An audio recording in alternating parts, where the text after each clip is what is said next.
Hello everyone. So last video में हमने PE ratio के बारे में डिस्कस किया था, जिसमें हमने जाना कि पीई रेशियो होता क्या है और ये वर्क कैसे करता है। इस वीडियो में हम पीई रेशियो के कुछ प्रोस एंड कॉन्स के बारे में डिस्कस करेंगे।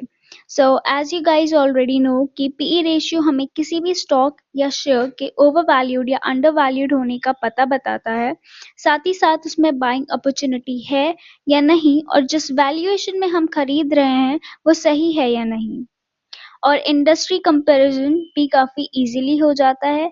लास्टली पेयर कंपैरिजन करते समय हम कंपनी इजीली चूज कर पाते हैं। ये तो पीई रेशियो के कुछ पॉजिटिव पॉइंट्स हो गए, पर जब हम इन्वेस्टमेंट से रिलेटेड डिसीजन बनाते हैं उसमें हम ब्लाइंडली पीई रेशियो के बेसिस में कुछ फाइनलाइज नहीं कर सकते, क्योंकि वैल्यूएशन के अलावा इन्वेस्टमेंट करते समय हमें और भी फंडामेंटल डाटा को फोकस पॉइंट में रखना चाहिए।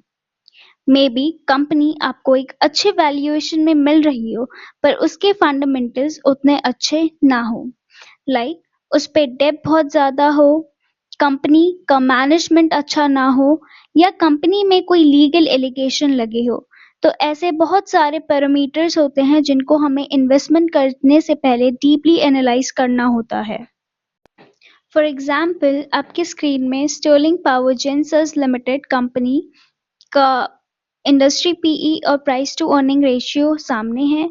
तो कंपनी का वैल्यूएशन आपको काफी अच्छा दिख रहा होगा, क्योंकि इंडस्ट्री के पीई से उसका पीई कम है, और साथ ही साथ खुद का पीई उसका 12 है, जो कि काफी कम है।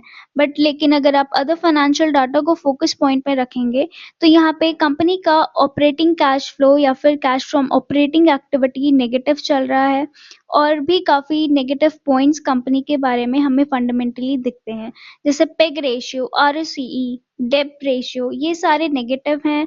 और डेब्ट तो काफी ज्यादा है कंपनी में। तो इन सब डाटा को अगर कलेक्टिवली देखें तो ये इन्वेस्टमेंट के लिए एक नेगेटिव सेंटिमेंट क्रिएट करता हुआ दिख रहा है। इन कंक्लूजन हमारा ये निकलता है कि पीई रेशियो इम्पोर्टेंट है, बट उसके अलावा भी हमें कंपनी की परफॉर्मेंस, सेक्टर में ग्रोथ, मैनेजमेंट, ब्रांड नेम, इन सब डाटा को भी चेक करना उतना ही इम्पोर्टेंट है।